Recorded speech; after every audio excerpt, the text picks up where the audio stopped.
আসসালামু আলাইকুম প্রিয় শিক্ষার্থীরা। কলেজ ভর্তি রেজাল্ট প্রকাশ পাওয়ার পর থেকে অনেকে নিশ্চয়ন করে মাইগ্রেশনটা অন করছে, যে মাইগ্রেশনের মাধ্যমে আমার পছন্দের কলেজটা চলে আসবে। আবার অনেকে এখনো নিশ্চয়ন করা নেই, চিন্তা ভাবনা করছে আমি কি মাইগ্রেশনটা অন করব নাকি অন করব না, সিদ্ধান্তগুলো নিতে পারছে না। আবার অনেক শিক্ষার্থী ভাবছে আমি প্রথম পর্যায়ে নিশ্চয়নও করবো না, মাইগ্রেশনও করবো না, আমি দ্বিতীয় পর্যায়ে কলেজ ভর্তি আবেদন করব। আসলে মাইগ্রেশন অন করা ঠিক হবে নাকি দ্বিতীয় পর্যায়ে কলেজ ভর্তি আবেদন করা ঠিক হবে, এই সিদ্ধান্তগুলো যারা নিতে পারছে না বা নেয়ার পরে মনে হচ্ছে ভুল করলাম না, তো তাদের জন্য আজকে ভিডিওটা, যে মাইগ্রেশন বেস্ট নাকি দ্বিতীয় পর্যায়ে কলেজ ভর্তি আবেদনটা বেস্ট। অবশ্যই ভিডিওটা মনোযোগ সহকারে দেখবে এবং ভিডিও শেষে তুমি তোমার সিদ্ধান্তগুলো বিচার করবে, আসলে তোমার জন্য কোনটা ঠিক। সিদ্ধান্ত নিয়ে থাকলে বিচার করবে যে তুমি যে সিদ্ধান্তটা নিয়েছো সেটা আসলে সঠিক কিনা। প্রথমত আসি মাইগ্রেশনের বিষয়ে। মাইগ্রেশন শুধুমাত্র তারাই অন করতে পারবে যারা এক নাম্বার কলেজ ব্যতীত আদার্স 10টা কলেজের ভিতর যে কোনো একটা কলেজ পেয়েছে। এক নাম্বার ব্যতীত 2, 3, 4, 5 এরকম করে আদার্স কলেজগুলো পেয়েছে, তারা মাইগ্রেশনটা অন করতে পারবে। এক নাম্বার কলেজের ক্ষেত্রে মাইগ্রেশন কাজ করে না। মাইগ্রেশন সবসময় ঊর্ধ্বমুখী হয়, উপরের দিকে যায়। 3 নাম্বার কলেজ থেকে 2 নাম্বারে যায়, 2 নাম্বার থেকে 1 নাম্বারে আসে, 2 নাম্বার থেকে 3 নাম্বারে যায় না। মাইগ্রেশন সবসময় উপরের দিকে যায়, এই কথাটা মাথায় রাখবে। সেই ক্ষেত্রে তুমি যদি 2, 3, 4, 5, 6, 7, 8, 9, 10 এরকম করে লিস্টের বাদ বাকি 1 নাম্বার ব্যতীত কলেজগুলো পেয়ে থাকো, সেক্ষেত্রে তুমি মাইগ্রেশনটাকে অন করতে পারবে। এখন মাইগ্রেশন অন করলে কি পছন্দের কলেজ আসে? অবশ্যই আসে। অনেক শিক্ষার্থী আসবে, তোমার কেন আসবে না? তোমার যদি সেই যোগ্যতা থাকে, তুমি যদি সেই জিপিএ পেয়ে থাকো, তাহলে অবশ্যই আসবে।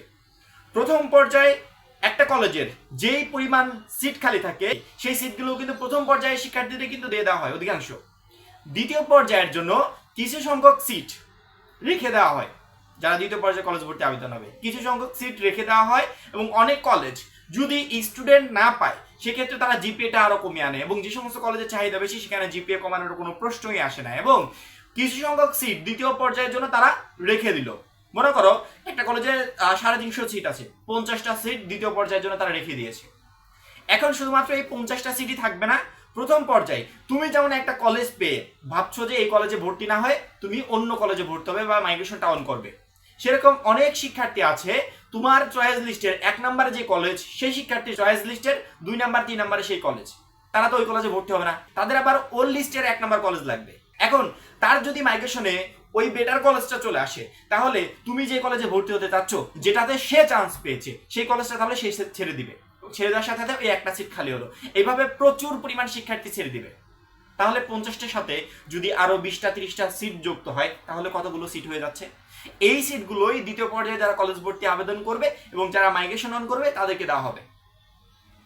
সেক্ষেত্রে দ্বিতীয় পর্যায়ে কলেজ ভর্তি আবেদন এবং মাইগ্রেশন এই দুইটার ভিতর আমি কোনো পার্থক্য খুঁজে পাচ্ছি না। শিক্ষা বোর্ড শিক্ষার্থীদেরকে বারবার করে বলছে, বোঝাচ্ছে, যদি একটা কলেজ পেয়ে থাকো নিশ্চয়ন করে ফেলো। যদি তোমার মাঝে সেই যোগ্যতা থাকে তাহলে তুমি মাইগ্রেশনেই তোমার পছন্দের কলেজটা পেয়ে যাবে, যদি না থাকে তাহলে দ্বিতীয় পর্যায়ে আবেদন করেও পাবে না।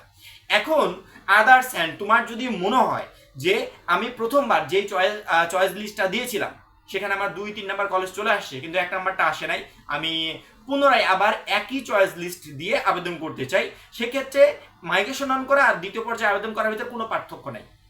দ্বিতীয় পর্যায়ে আবেদনের রেজাল্ট এবং মাইগ্রেশনের রেজাল্ট একই সাথে প্রকাশ হবে। কেন হবে প্রকাশ বলো তো? একই সাথে প্রকাশ হওয়ার কারণ এই দ্বিতীয় পর্যায়ে যারা আবেদন করবে এবং যারা মাইগ্রেশনটা অন করবে এই টোটাল শিক্ষার্থীদের ভিতর একই সাথে সিলেকশন হবে, এই জন্য একই সাথে রেজাল্ট প্রকাশ পাবে। সেক্ষেত্রে মাইগ্রেশন অন করা আর দ্বিতীয় পর্যায়ে আবেদন করার ভিতরে কোনো পার্থক্য আছে? একদমই কোনো পার্থক্য নেই। এখন তুমি ভাবতে পারো যে তুমি চয়েস লিস্টের 5 নাম্বার থেকে 10 নাম্বার কলেজ পেয়েছো কিন্তু তোমার লাগবে কি 1 নাম্বার কলেজ, সেক্ষেত্রে তুমি দ্বিতীয় পর্যায়ে আবেদন করতে পারো। কারণ কি 5 নাম্বার কলেজ থেকে 1 নাম্বার কলেজে আসা অনেক টাফ, এতগুলো কলেজ পাড়ি দিয়ে আসা অনেক টাফ। তোমার 5 নাম্বার কলেজ থেকে 4 নাম্বার কলেজ আসতে পারে, 4 নাম্বার থেকে 3 নাম্বারে আসতে পারে, এত দূর পাড়ি দেওয়া খুব টাফ হয়ে যায়। সেক্ষেত্রে তুমি দ্বিতীয় পর্যায়ে আবেদন করতে পারো। আশা করি বুঝতে পেরেছো, যারা মাইগ্রেশনটাকে অন করেছো তাদের ঠিক হয়েছে কিনা তারাও বুঝতে পেরেছো, যারা এখনো অন করো নাই তারা করবে কিনা তারাও বুঝতে পেরেছো। মাইগ্রেশন অন করা দ্বিতীয় পর্যায়ে আবেদন করা এই দুইটার ভিতরে কোনো পার্থক্য নেই, দুইটাই একই। তুমি মাইগ্রেশনটা অন করতে পারো, দ্বিতীয় পর্যায়ে আবেদন করতে পারো। যদি তোমার মনে হয় যে আমি আমার চয়েস লিস্টের আমি 10 নাম্বার কলেজটা দিব, আমার 10 নাম্বার কলেজটা দিব, বা আমার 1 নাম্বার কলেজ আসছে সেই কলেজে আমি ভর্তি হতে চাই না, সেক্ষেত্রে তোমার সামনে দ্বিতীয় পর্যায়ে আবেদন করা ছাড়া কোনো অপশন নেই, তোমাকে দ্বিতীয় পর্যায়ে আবেদন করতে হবে। মাইগ্রেশন শুধুমাত্র তাদের জন্য 2 নাম্বার কলেজ থেকে 10 নাম্বার কলেজ পর্যন্ত পেয়েছে, তারপরে চিন্তা ভাবনা করছে যে 10 নাম্বার কলেজ পেয়েছি আমাকে তো 9 নাম্বারে আসতে হবে, 9 নাম্বারে ভর্তি হবো, তাহলে মাইগ্রেশনটা অন করো। যদি 9 নম্বর কলেজ পেয়ে মনে হয় যে না আমাকে 8-এ আসতে হবে, তাহলে মাইগ্রেশনটা অন করো। 3 নম্বর কলেজ পেয়ে যদি মনে হয় না আমাদেরকে 2-এ আসতে হবে, তাহলে মাইগ্রেশনটা অন করো। 2 নম্বর পেয়ে যদি মনে হয় না 1-এ আসতে হবে, তাহলে তুমি মাইগ্রেশনটা অন করো। তাছাড়া মাইগ্রেশন অন করার দরকার নাই। দ্বিতীয় পর্যায়ে কলেজ ভর্তি আবেদন কখন করবে? যখন তুমি একটা কলেজও পাবে না। প্রথম পর্যায়ে কোনো কলেজই পাও নাই, তোমার সামনে কোনো অপশন নাই, তোমাকে দ্বিতীয় পর্যায়ে কলেজ ভর্তি আবেদন করতেই হবে। সেই সাথে দ্বিতীয় পর্যায়ে আবেদন তারাই করবে যারা 1 নাম্বার কলেজ পেয়ে সন্তুষ্ট না, যে 1 নাম্বার কলেজে ভর্তি হতে চায় না, তাদের ক্ষেত্রে তো মাইগ্রেশন কাজ করবে না, তারা দ্বিতীয় পর্যায়ে আবেদন করবে। আবার একজন 10 নাম্বার কলেজ পেয়েছে, সে ভাবছে আমি 10 নাম্বার কলেজ পেলাম, আমার তো 2-3-এর একটা কলেজ লাগবে, তাহলে সে দ্বিতীয় পর্যায়ে আবেদন করবে। কারণ মাইগ্রেশনের মাধ্যমে এত দূর বদলি হয়ে কলেজগুলো আসে না, এত দূর প্রমোট হয় না, প্রমোট হয় হলে কাছাকাছি 3 থেকে 2 এভাবে প্রমোট হয়। এখন মাইগ্রেশন এবং দ্বিতীয় পর্যায়ে কলেজ ভর্তি আবেদন কোনটা তোমার জন্য বেস্ট হবে, আশা করি বুঝতে পেরেছো। এই বিষয়ে অনেক শিক্ষার্থী কমেন্ট করছিল যে ভাই মাইগ্রেশনটা কি অন করব, আবার অনেকে অন করার পর ভাবছে আমার তো ভুল হয়ে গেছে মাইগ্রেশনটা অন করা।